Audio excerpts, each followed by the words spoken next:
Hey guys, this is Davor from Tennis Haus.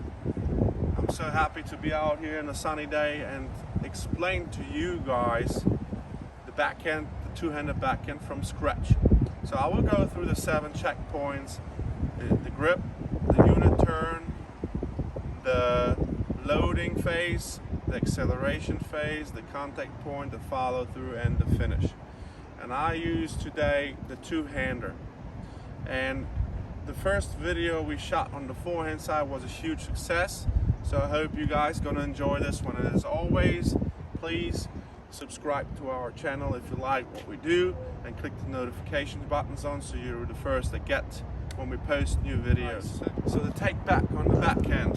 So we talked about the grip, we have the right grip, right? So the first thing, no matter what you do, always is that split step, that short split step.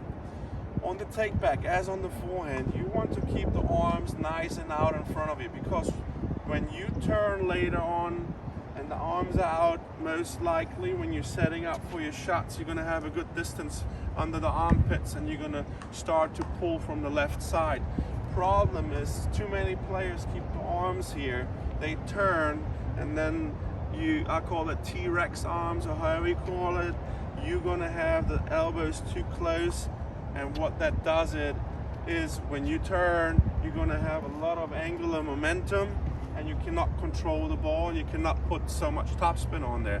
So we really need to make sure that we set the tone for the unit turn with the arms out, and that you players rotate in the upper body with the arms out. So that's going to set you up for a great position once you so how can you teach players to get the feel for it? So one simple, easy way is you hold the racket out like this, and you let them rotate to the left, and the upper body rotates against the lower body. So that's how people can get a feel for the upper body rotation. That is very important, because now, since they have the right grip and the arms are out, you do the same thing and you let them think about the engine of the rotation is that right shoulder. That's always my Q-tip. And then I let them rotate up here. So let them feel that there's a pre-stretch here, okay? So when they hit, they turn the shoulder. Another great tip is the chin. If you look at Novak's backhand, right, when he turns, the chin is above the shoulder up here. That's how much stretch there is in the back, right? So they go right here. So if it's an open stance one, right, he goes like this. And again, he's like right here.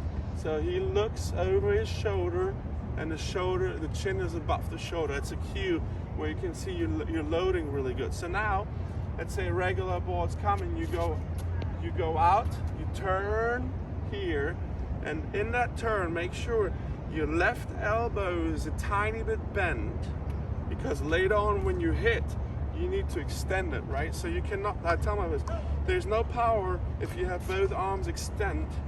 There's nothing you can do.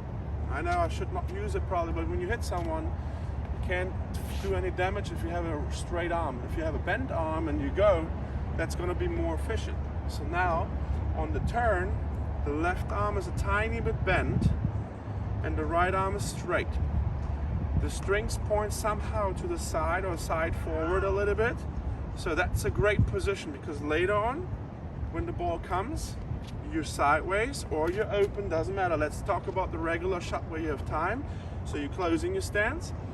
Then you have a really good chance to have angular and linear momentum going. So you pull from this left side, right here, and then you try, when you hit the ball, you go forward, out, and up. So we're going to talk about the next steps in a second. So that turn sets you up for a great backhand, and it is one of the most important things, and the easiest and best fix for being not rushed on the court is quick split and the turn as soon as you determine where the ball is going to come.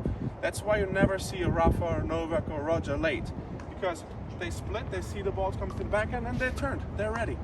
So many players, they're flat-footed, they don't turn, and then they're late on the shots.